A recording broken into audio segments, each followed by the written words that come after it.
simply based on the depth of their pockets. Do you think that this NDC case study is an opportunity missed?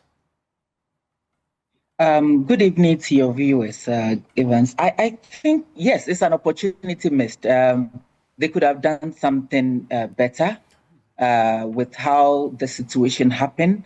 It was so glary, I mean, in the news and everything. But again, I'm not so much surprised because if you look at all the internal elections of NDC and MPP, it's clear that this has been going on. I remember the youth and women's internal elections. There were sharings of stove, TV. So this is not news. In MPP, the same thing happened. And so I think they have normalized it. And I have a feeling that the NDC quickly did the press statement and everything just because of the cry that Ghanaians came out with. That is why they felt, let's do something for them to feel we are actually doing something. But for the president to come in to even recall the ambassador, I think it was late. The moment he expressed his interest, and I think their general secretary mentioned that if you're an appointee and you want to occupy any elected position, you have to resign 6 months.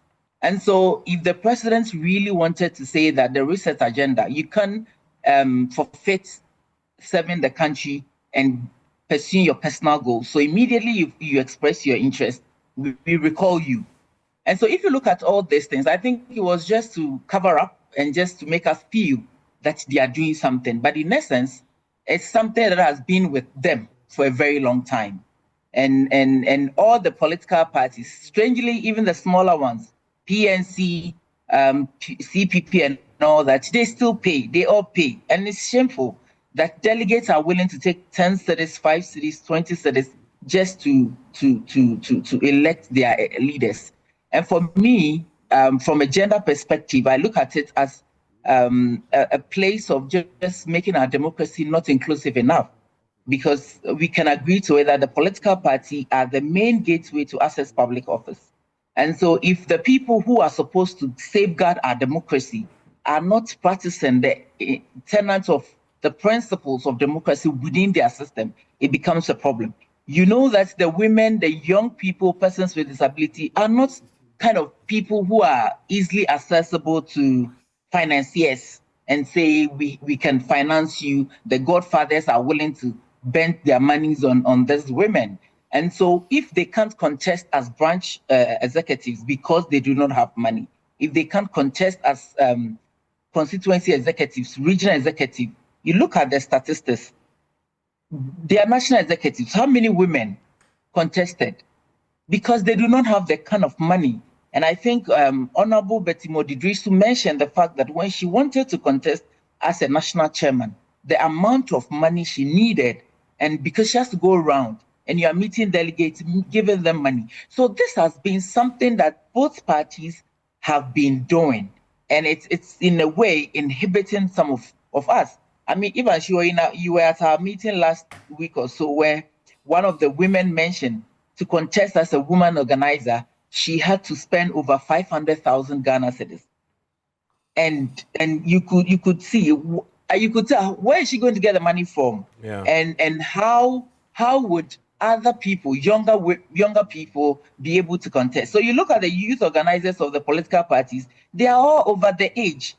In Ghana, we say we are part of African Union, and African Union says youth is 18 to 35, but all our youth organizers are over 35, because between the 18 to 35, they do not have the financial power to be able to contest. This is internal. And so they have normalized the practice. And so electorate also feel, if you're able to give delegates this money, why don't you come to us and also give us something? Because we need it. Yeah. And so for me, I think that they've missed an opportunity, but it's not late. We still have to have the conversation. And on that point, I want to bring in Joseph with CDD Codeo. Joseph, I know finally, as far as the gender side is concerned, what you want to see immediately. I know you are running a project. What are some of the key proposals briefly in a minute? Okay, so we want to see a more gender responsive reform. The reform has to be more inclusive. We want to see a system where parties or candidates are supposed to declare who their financiers are. And I think we are copying from the US. If you look at the Democratic Party, Republican Party, they always declare who are their financiers, and you see how much money they've brought in. We need to have the same thing here. And again, most importantly, we need to have a protection for the whistleblowers, particularly women, who will be willing to say, this individual has given me X amount of money and all that. And I think also that it's important for political parties to strengthen their education to their members. Because to be a delegate, I think, is one of the most honorable positions to have in a political party, because you are the one helping the state to get a president, to get a member of parliament. And so it is not an ordinary position for you.